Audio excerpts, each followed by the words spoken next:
Hello, I'm Emma Louise Coffey, and you're welcome to the Dairy Edge, the Teagasc Dairy podcast. We're bringing you the latest information, insights and opinion to improve dairy farm performance. On this week's episode, dairy farmer Joe Leonard and independent seed supplier Tom McGuinness join us to consider the role of multi-species swards on highly productive grass-based dairy farms. Joe started by explaining the growth and evolution of his farm in the last decade. At present, we're probably milking 600 cows on a 250 hectare farm. About 190 hectares of that is the milking platform. Now that's evolved, I suppose, through a partnership which we took on with a neighbour in 2015, which allowed us to probably milk another 180, 200 cows. And prior to that, we always used to run, I suppose, a dairy and a beef system. So as milk quotas went, we had surplus land to bring back in. So I suppose prior to quotas going, we were probably milking 240 cows up until 2014. And then we'd originally looked at jumping to about 400, 420, I suppose. And then the option of the partnership came along. So that's given us the option to grow to 600 cows, which is where we're at today. So, I suppose looking at those numbers, relatively high stocking rate on the milking platform, where does the idea of multi-species swards fit into that, Joe? I think it fits quite nicely. And I suppose, we're running a stocking rate on the milking platform usually between 3.3 and 3.5 across the year, depending on the seasonality. And we found that, through our experience, the multi-species that we have growing on the farm now is growing pretty close to the average of the farm on an annual basis. Even the newer paddocks, they'd probably be growing slightly above average. They wouldn't be the very top paddocks, but they'd be comfortably nicely in the middle of what we're growing and what we're seeing measured on pasture base. So I don't think we're losing much production by doing it. And Joe, when we think about multi-species, for a lot of farmers, it's a very new concept. Where did the idea come for you?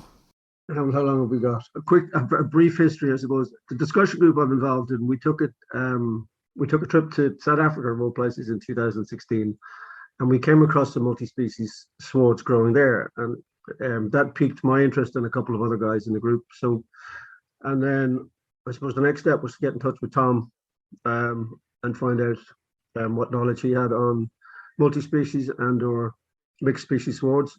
And we found Tom very helpful from the beginning and very interested in what we were doing. So I suppose that's where it started, really. 2000, and we sold our first multi-species swards in 2017. So we've been at it now 5-6 years, I suppose, 5 years anyway. And to bring you in there, Tom, how familiar were you with the idea of multi-species at that stage? A few farmers tried it back in 2015, and it was just plantain and chicory, and it was based on for sheep at the time. There was nobody was thinking of doing it for cattle or cows at that stage until Joe and his discussion group came along. Okay, so the first couple of years was basically all sheep. And I suppose, Tom, it is, you're working in the area of selling seed. I suppose, what was your take on, the movement towards multi-species as opposed to your standard perennial ryegrass clover swards? I have to say, at first, I thought they had lost something, a marble or two, because it went again all I've been preaching for the last 35 years prior. But I soon saw the results that they were getting, and I saw the ground soil improving, and the cattle and especially in sheep, it shows up very quickly, the health wise. So it didn't take long to see that there was benefits in it. Okay, but Joe, they tried to get me to get a few varieties at the beginning, which I fought against, but I came around in the end to giving them, though, particularly Cocksfoot, because it took us 40 years to get rid of Cocksfoot, and here we were reinstating it again, but as a different type of seed. Okay. To you, Joe, in practice, like in terms of establishing multi-species, how similar or different is it to our traditional perennial ryegrass or perennial ryegrass clover swards in terms of pre and post sow management, the method you're using and timing of reseeding?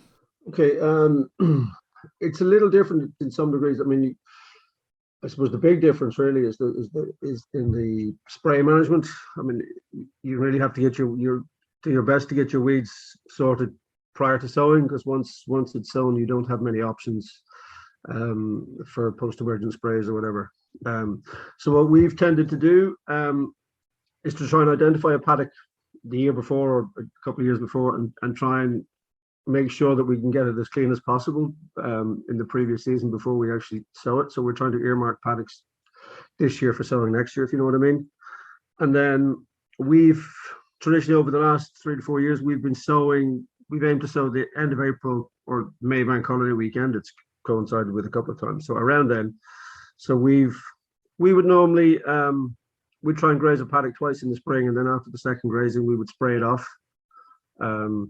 And we found that a local guy who sows us, he's an Aitchison seed or whatever, and it works very well going into we just stitch the seed straight in.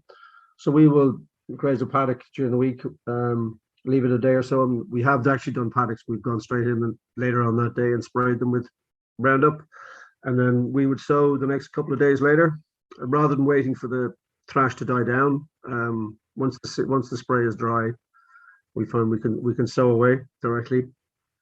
And then we would come along afterwards with a bit of lime, usually 3 ton of lime to the acre, just to make sure we kill all the thrash, and it gives a good bit of pH, or raises the pH level particularly for the clovers and stuff like that. And then as the seed comes up, we would then put out 3 bags of 10-10-20, as with a normal reseed, just to make sure everything gets establishment. And we find it probably takes from sowing to first grazing closer to 8 weeks, so it takes a little longer to come up and establish than probably a straight ryegrass sward or a ryegrass and clover sward. And to you, Tom, when we talk about a variety, farmers have very much moved away from getting, a co-op mix, and they're very much gravitating towards the PPI to select, I suppose, the best fit for them in terms of a grazing sward. If you were to talk about a multi-species mix, a typical bag that a Joe would sow, or, a standard, say, dairy farmer is sowing for multi-species grazing, what would be included? For the full multi-species, which we're talking about, say 10 species, you're talking about roughly 5 kilos of ryegrass. We found that an intermediate diploid worked out very well with the height that the chicory grows, that it matches in very well with it. So usually there's an intermediate diploid and a late tetraloid. After that, you have red clover, a kilo of red clover, 1.5 kilos of a white clover, 3/4 kilo of chicory, and 3/4 of plantain. We also put in 1 kilo of cocksfoot and 2 kilos of timothy. Then the herbs, we put in sheep's parsley and yarrow.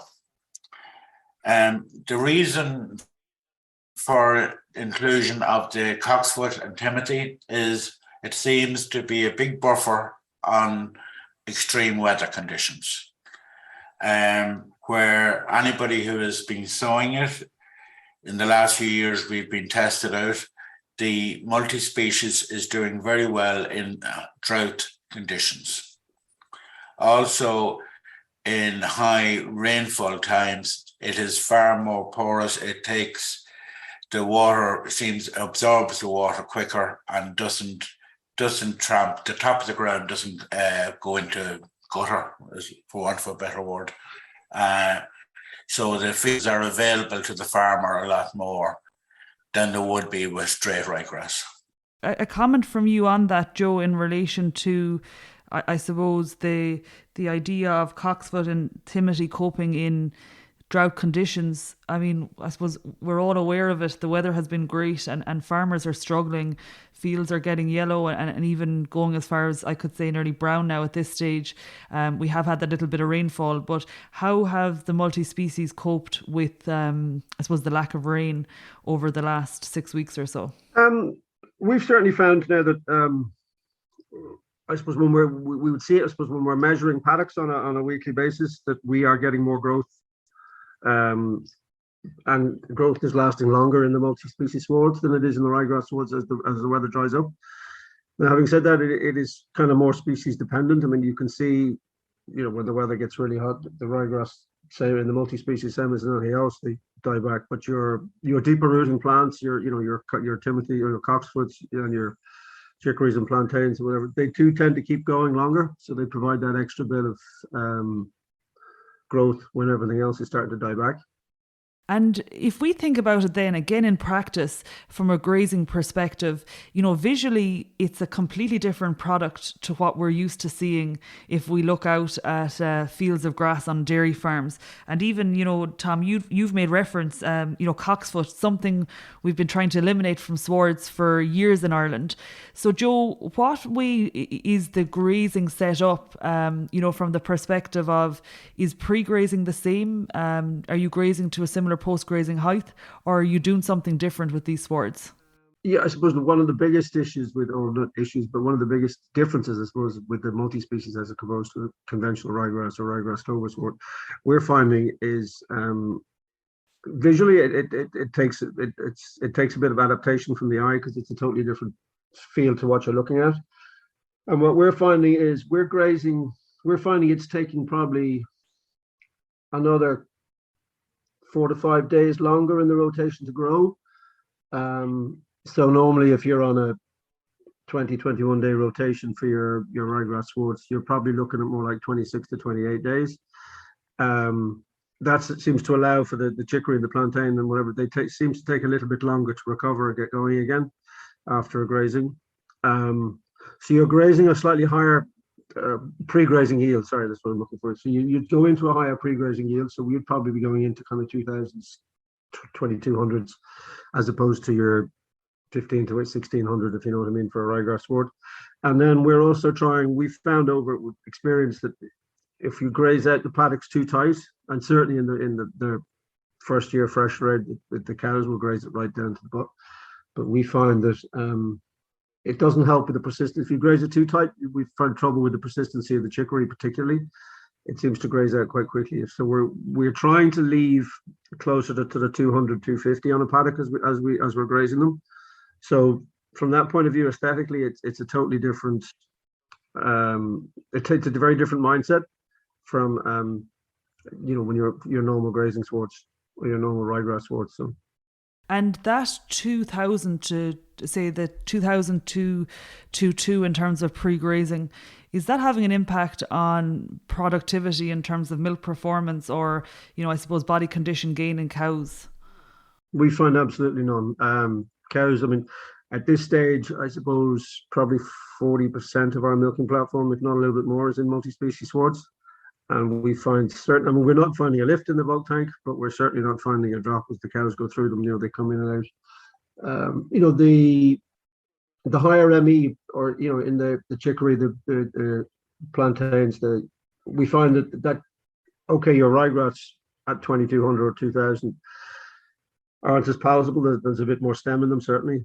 But the clovers and the chicories, whatever, more than seem to make up for it in keeping sward quality pretty correct.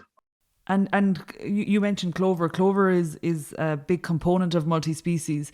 We're aware that farmers now are using reduced rates of fertilizer from mid-season on clover swards. What is the overall nitrogen strategy for multi-species swards on your farm? So the way so I suppose if you look at it, I mean, on the year of establishment, once we put a sward down, we will give it 3 bags of 10, 10, 20, and then we won't touch it again for the season. And then the established swards, so anything that's already in, we will tend to give it a little bit of nitrogen in, late January, February, March, same as we would, weather dependent, same as you would with the rest of the ryegrass swards. We treat it that way the same. And then come the beginning of April, we would tend to give it a top dressing of 18,612, a couple of bags of that, to get the just bit of P and K on early on in the season, and that's the last nitrogen it will get. So that'll be the last top dressing of nitrogen we get on the 1st of April through the multi-species swords. We find we've then started in the last few years putting a little bit of potash out in the autumn, putting a bag of sort of muriate of potash out sometime October, or no, more like August, should I say, sorry, late July, August. And that's all. We find, we don't need any more, I suppose it's a bit of a chicken and egg, but you have to stay off the bag of nitrogen to let the clover establish, and if it's a little bit of holding your nerve to start with. But if you can keep away from the nitrogen, the clover will kick in and away it goes. So it's an interesting one because on the milking platform there is a feed demand across the year, and it is I suppose a confidence piece, as you say, the chicken and egg. At the start you're wondering, is this going to work? And it is that time that you have to give it, and then that your hopeful weather conditions come together, that the grass will be there in the absence of nitrogen. Tom, to you, if you look back at 2015, 2016, when, you refer to mainly, dry stock type farmers dipping their toe in the water with the likes of plantain and chicory, to now, what is the evolution in terms of, is it an increasing volume of multi-species seeds that you're selling on an annual basis? The uptake has been fantastic. I think building up to last year, we had roughly done 1,650 acres. And this year, with the new subsidy given out by the government, we haven't done the final figures yet, but that'd be well surpassed this year. But the big thing has been the interest and the willingness of farmers to try it. And also, we have improved, and hopefully we'll continue to improve on the actual species we're putting into the mixtures. And from the start, there was a couple of varieties like Boardfoot Trefoil and Sandvine, and we just could not get them to work anywhere in Ireland. So we've dropped them, but hopefully we'll replace them with other plants coming forward. One little plant called yarrow, I find it very important for both animal and soil health. So the chicory we have now is far more persistent, and along with the plantain, and also the red clover we're now using is a grazing red clover. A few years ago, I didn't know something like that existed. So we're all learning. We've made mistakes, but we're improving every year with the mixtures. And farmers, I have to say, farmers are great. They really want to go with it. And I suppose there is a huge innovation there, and you talk about the interest and the willingness of farmers to try. But if we think about the why would you think, Tom, farmers are using multi-species? The main reason is the environment. Contrary to it, farmers are worried about the environment. They are worried about their soil, and they start to realise that the most important thing on your farm is your soil. So, and to see the difference that the multi-species is making to both of them. Like you heard Joe's cutback on fertilizer use. So isn't it great to be able to give a farmer something that he's able to reduce his chemical inputs and still get the same production? And he doesn't have to be beaten into doing it. He's encouraged into doing it, and he's still getting the same production off his farm. So I think that's the main reason farmers are doing it. That they want to cut back on fertilizers no more than everybody else, but the price of fertilizer now has made a big difference. But that wasn't there 2 or 3 years ago, and so farmers were changing then and willing to look at the new ideas, and like even what they're doing in Sullerhead in down with Teagasc and the new clover regime, where they're using 2 kilos of red and 2 kilos of white clover in the mixtures. That's made a big difference to farmers' inputs into their fields. So the farmers, I think they're pushing me more than anything else for looking for new varieties. And I'm now using varieties from Switzerland and the continent, which seem to be far more persistent and hopefully will be more suitable to Irish conditions than we were getting from New Zealand up to now. Okay. And to you, Joe, I mean, to wrap up, like you say, you have, I suppose, the situation where you are effectively a leader in the use of multi-species, you know, from an on-farm perspective. You know, there's research in Teagasc, be it Johnstown Castle, now based up in Moore Park as well, from a dairy perspective. And you've alluded to the research in dry stock at Lyons Farm. But I suppose, what is the feedback, or, you know, what are you hearing from other dairy farmers in relation to multi-species, and is it a practice that you're going to continue into the future? It's definitely a practice I'm going to continue into the future, and I am. I'm hearing from more and more dairy farmers. I mean, the last couple of seasons, I've had a good few discussion groups come through and visit people. So there's definitely an interest in people wanting to find out more. You know, and it isn't. You know, I mean, the price of fertilizer certainly makes everybody sit up and think, you know, how can we save this input? But I mean, even prior to fertilizer going up, there's definitely an interest in, as Tom said, the environmental side of it, the soil health side of it.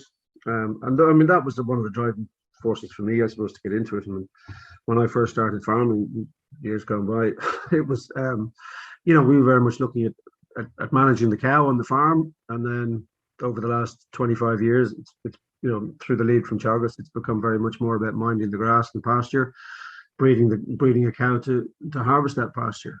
And this just seems to be the next logical step, really. You know, we're actually just trying to manage the grass or manage the soil itself, because ultimately, the soil health is probably the key driver to the profitability and success of our farms. You know, I mean, being able to grow good quality pasture in lots, you know, in changing weather conditions with lower inputs is, you know, I think I see it as the way we're going to go forward, you know, because we're trying to adapt to the climate change debate, make sure that we stand up and do our bit as farmers for the climate change debate, but we have to be able to do that without being adversely economically impacted upon, you know, because ultimately farm viability has to trump everything, because if farmers can't make any money, or if you know, growing multi-species swards or whatever are going to negatively impact on farmers' pockets, well, then realistically, they're not going to take it up in